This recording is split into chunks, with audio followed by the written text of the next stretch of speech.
sasabihin ko ngayon ay galing sa puso ko. Today, I will take accountability for everything. Nagkamali ako, and I want to say sorry for everything that I have done.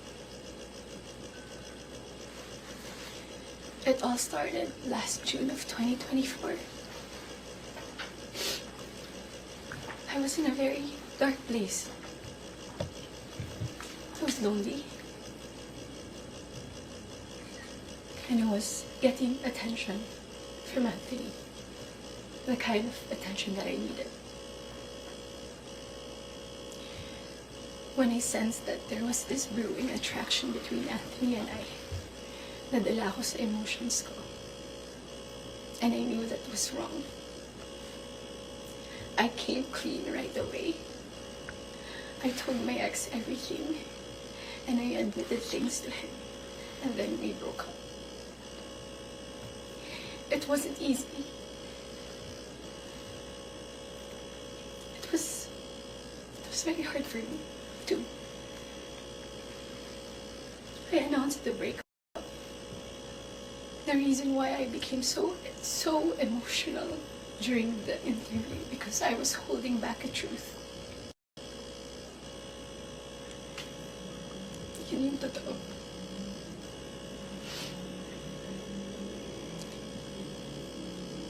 I wasn't really able to simmer down. I wasn't able to reflect on what had happened. I was working every day for days straight, weeks straight, months straight. Bago nagsimula yung mga daming trabaho namin, I told Anthony that I broke up with my ex. And he also said the same thing.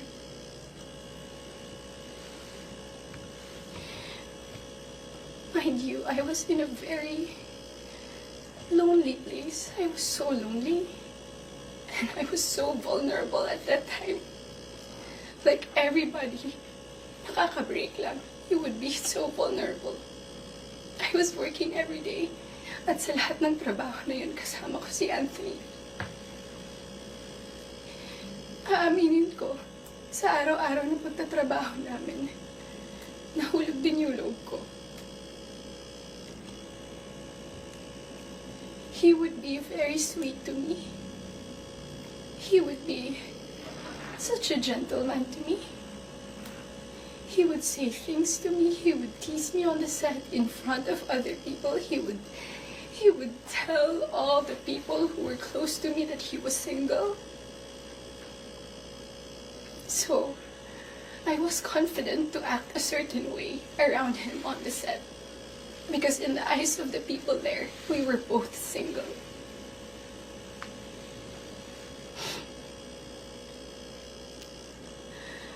Araw-araw kami nagtatrabaho, and September came. We went to Italy for our shoot sa teleserye namin na Incognito. And doon nag-start na naging deep yung pagkakilala namin sa isa't isa. I really fell. Nung pauwi na kami ng Italy, it was my birthday, and we were stuck at the airport the whole day. He would say things to me that are sweet. He would say promises. We would tell promises to each other. And then nung pauwi na ng Italy, I felt so happy that I had to post something on my IG story just to appreciate him during that day. And then pagka-uwi ko, I think that the next 2 days, I saw a post or reposts ni Jam on TikTok. Nakita ko lahat yun. And at that time, yung time frame na yun, nasa screenshots din na nangamusta ako. I said, kamusta si Jam? Nangumusta ako kay Jam, it wasn't because dahil alam ko na sila pa. Dahil alam ko na she was going through something and Anthony had to take care of her. But at that time, nagtatabaho pa rin kami and he would still be the same way to me. I would ask him. God knows I asked him. Nagkabalikan ba kayo? He said no. Did you still love her? He said no. He would say things na ako yung gusto niya and all. I really asked him so many times. And then the first wave of bashing on TikTok. Masakit yun para sa akin. I asked him, when are you gonna release a statement na wala na kayo? When? Because in the eyes of the public, you are taken. But I know that you're not. And he would be very sweet to me. When are you gonna release a statement? He would tell me he was waiting for the right moment. I didn't want to be pushy. I didn't want to aggravate things. So I waited and kept quiet. Because it wasn't my story to tell anyway. I kept quiet. October passed. We were working still every day. And then Halloween. It was the very first night we went out na medyo sweet kami sa isa't isa. The next day, Cham posted on her Instagram story. There were no names mentioned. There were no names, but people were insinuating that it was Anthony and I. So the waves of bashing came again. I asked him again, when are you gonna release a statement? God knows how many times I begged for a statement. I begged him to fix this because I was so tired of getting bashed. He said, wait, he's waiting for the right moment. I waited. I still kept quiet. I really wanted to speak up. But it wasn't my story and I would look really pathetic. Days went by. The press con of Incognito happened. He released a statement. To me, it was too late. Because at that time, I was slowly distancing myself from him romantically. The infatuation and the attraction died. But thank you for the statement. I thought everything was in the clear. I thought everything was gonna be okay. Ilang days nung lumipas. The screenshots. When I read it, it was 10 p.m. on a Tuesday night. When I read it, I was gutted. I was shocked. I'm truly embarrassed. Dahil nakita ng tao lahat yun without my consent. Against my will. I read the screenshots over and over and over again. Ang pinaka-na-shock ako dun, I read it. It was the perfect narrative. That there was this other woman. That there was this apologetic boyfriend. And the avoidant boyfriend towards the other woman. And the scorned woman. That's the narrative. That's her side of the story. And there's nothing wrong with that. But this is my side. This is my side. And I've been reading those screenshots. Doon ko napagtagpi-tagpi lahat. Na kaya pala hindi siya makapag-release ng statement. Dahil sila pa pala this whole entire time. I didn't know. I was in the dark. I didn't know. I had no idea. God knows. Ilang beses ako nagtanong. Ilang beses ako nanghingi ng statement. Doon ko rin na-realize, bakit ganun yung reactions ni Jam. Now, I get her. I get her pain. I get her wrath.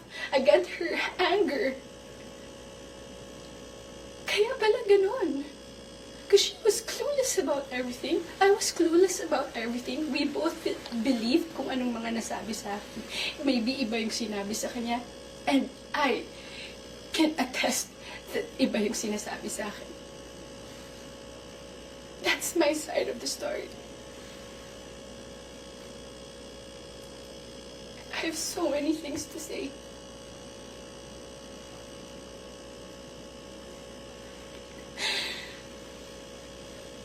Hindi ka ako makapaniwala. Papahiya pala ako ganito sa buhay ko. So to the public, I am sorry that you got to see that very intimate side of me. Ganun talaga ako pag nagbigay ng pagmamahal. It was supposed to be private. It was supposed to be a private, intimate thing. I'm sad. I'm sad na nakita yun ng tao. And yes, I don't want to play the victim here. Nagkamali din talaga ako. And I want to say sorry to those people I have hurt. I reached out to Jam last November. I did not get a reply. I think that was last November. Because I wanted to know what's up. So, I'm sorry. Most especially, I'm very sorry. I'm truly sorry to those people who supported me for 10 years.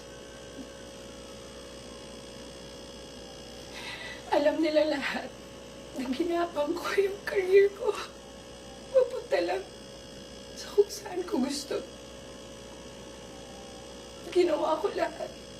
Pinaghirapan ko lahat sa tulong nila. Nagagawa ko yung mga gusto. I don't know where I'm gonna go. I don't know saan ako papunta. Yung dignidad ko, hindi ko na mahanap. Whenever I go out, whenever I walk, I feel like I'm a naked woman walking. Hindi ko alam anong gagawin ko. I'm so embarrassed. And I'm sorry that you get to see that.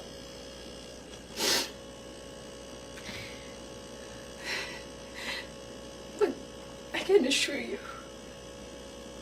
tuloy pa rin ako. Tuloy pa rin ang laban. Magtatrabaho pa rin ako kahit nahirap. Hindi pa rin namamatay yung apoy sa puso ko. I'm still looking for that little girl inside of me. It's hard to look for her now, but someday I get to find her and I will be able to hold my shadows. What you saw was not a perfect human. I'm far, far from being perfect. What you saw was a human being. I'm just a human being.